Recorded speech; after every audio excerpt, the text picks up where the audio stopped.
Regent Street, Hinckley, LE10 1AW.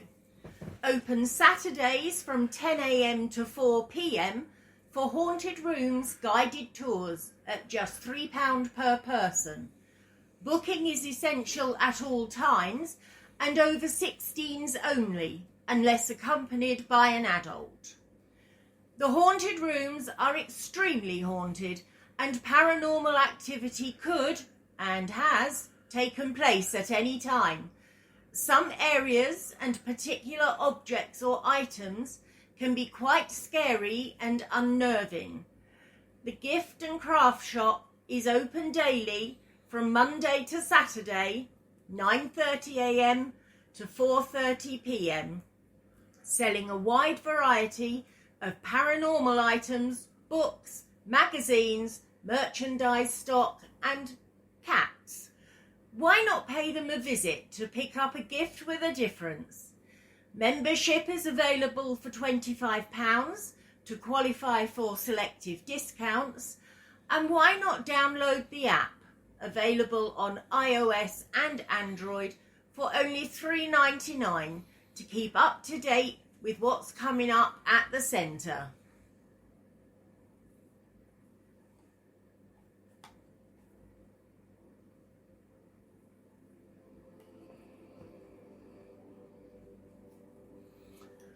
On the 13th of March 1997, between the hours of 7:30 PM and 10:30 PM, lights of various descriptions were seen by thousands of people in a space of about 300 miles, 480 kilometres, from the Nevada state line through Phoenix to the edge of Tucson. There were two distinct events involved in the incident: a triangular formation of lights seen passing over the state and a series of stationary lights seen in the Phoenix area. The United States Air Force identified the second group of lights as flares dropped by an A-10 Warthog aircraft that was on training exercise at the Barry Goldwater Range in southwest Arizona. Witnesses claim to have observed a huge square-shaped UFO containing 5 spherical lights or possibly light-emitting engines. The governor of Arizona, Fife Symington, years later said he witnessed this incident, describing the object as being otherworldly. In this second story tonight, I'm going to tell you about the unexplained sightings of the Phoenix Lights. So, back to the second story. One night for approximately 3 hours over Arizona, witnesses were in awe over what had come over into view above them. Ever since that night, people have been wondering whether they saw a genuine otherworldly event or a huge hoax. It was the 13th of March 1997, and hundreds of people across Nevada, Arizona and Mexico witnessed a collection of UFOs throughout the night sky. This phenomena has become known as the Phoenix Lights. Throughout the night, concerned citizens flooded their local police department phone lines with calls to find out what was going on. Reports of a V-shaped craft the size of several football fields hovered above the city of Phoenix, while the glowing orbs remained stationary. The V-shaped object hovered towards the south. Even though pilots in the Phoenix area notified air traffic controllers of what they were seeing, nothing appeared out of the ordinary on their radars. So basically, the air traffic controllers could not see the lights on radar, despite seeing them with their own eyes in the sky. Go figure. Then, just as suddenly as it appeared, the Phoenix Lights went out. The first person to report seeing these Phoenix Lights did so at around 6:55 PM. The man, whose identity remains unconfirmed, whether that's through choice or not, I don't know, said he saw a V-shaped formation in the skies near Henderson, Nevada.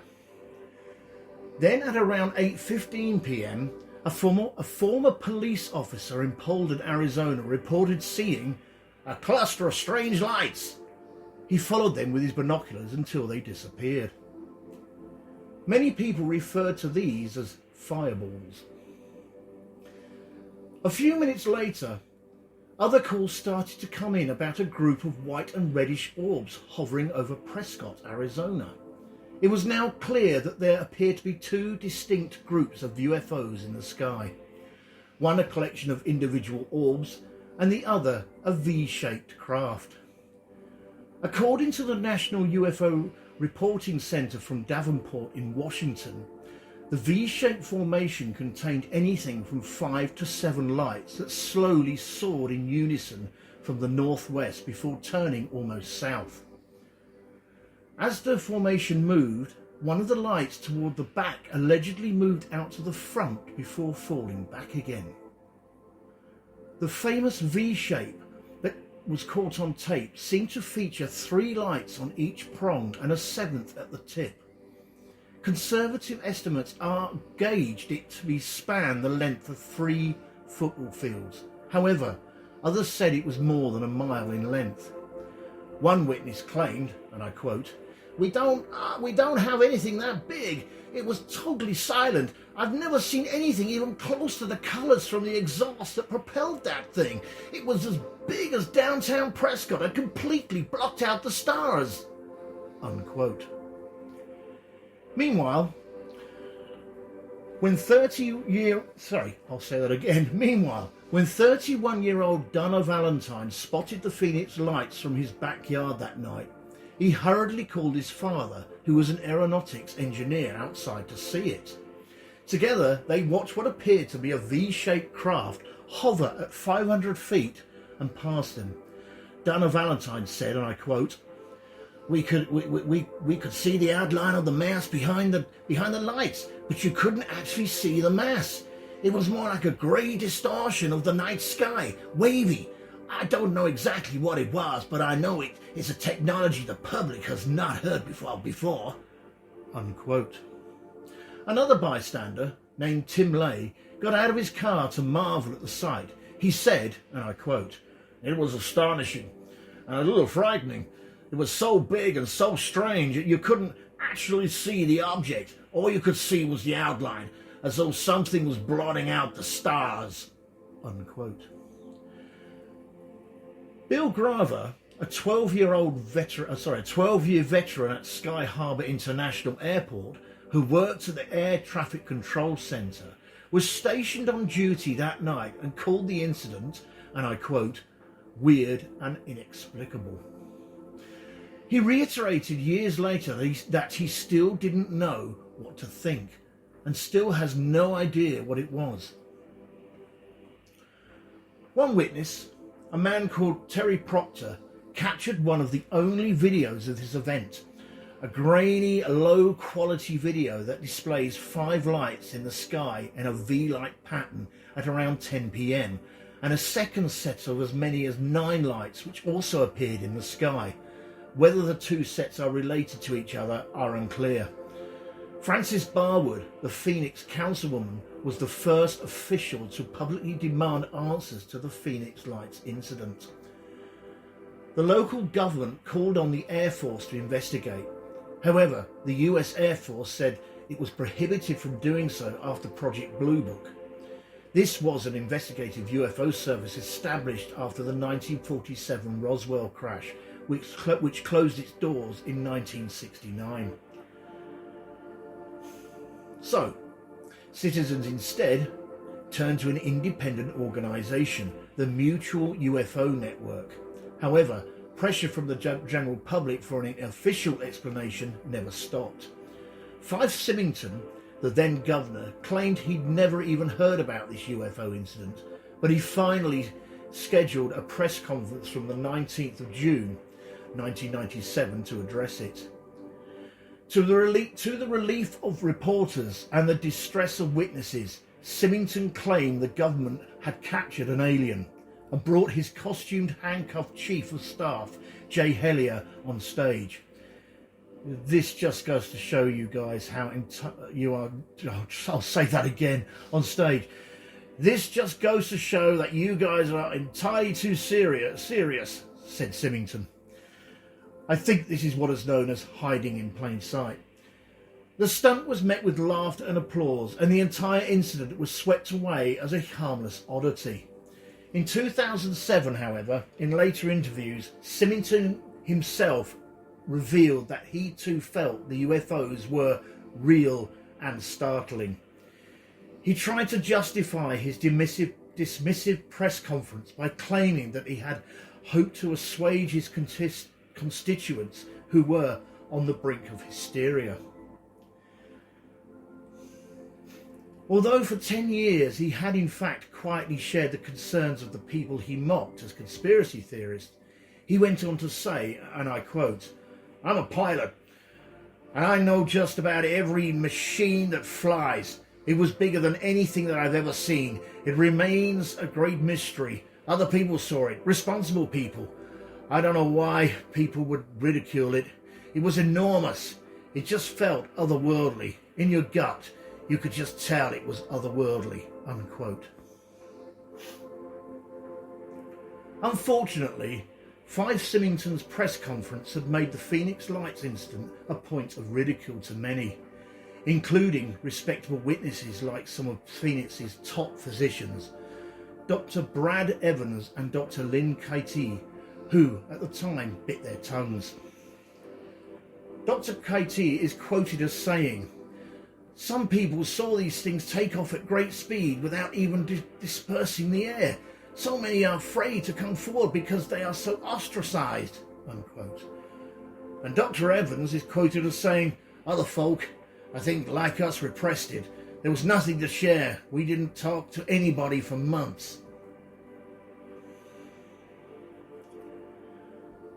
Over the recent years, skeptics like former Air Force pilot James McGarr have reported their own earthly explanations for the event. He said the V-shaped craft was likely a group of A-10 aeroplanes flying in formation, with flares creating the disparate orbs or the fireballs that some people had reported. However, many, including Symington, denounced that explanation. The government's recent disclosure of UFO-related intel has convinced many to believe that the incident could have been otherworldly. According to Wikipedia, on the 21st of April 2008, lights were again reported over Phoenix by local residents.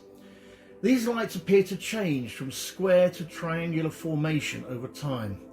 A Valley resident reported that shortly after the lights appeared, 3 jets were seen heading west in the direction of the lights.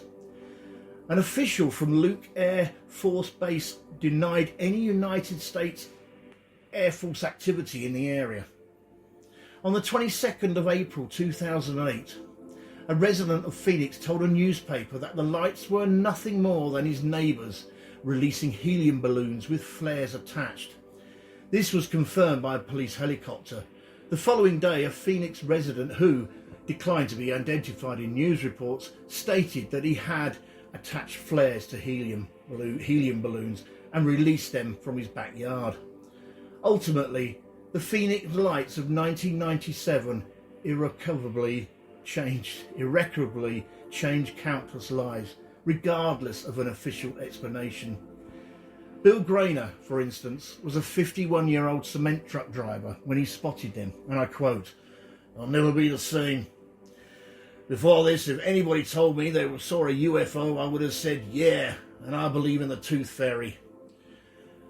Now I've got a whole new view. I may be a dumb truck driver, but I've seen something that doesn't belong here," unquote. Thank you for taking the time out to listen to this episode of Mark's Unexplained World. Next time we're going to look at the Hinterkaifeck murders. In March 1922, all 5 members of the Gruber family and their maid were brutally murdered with a pickaxe in the Hinterkaifeck farmhouse in Germany. The killer then proceeded to hang out at the farm with 6 dead bodies for the next several days. Who did it and why? These questions remain unsolved to this day. Let's find out what we can about this case. So until next week. These shows are written by Mark Hughes and edited by Linda Hughes. The actors in this episode was Mark Hughes. with special thanks to Neil Packer and the staff at the Haunted Antiques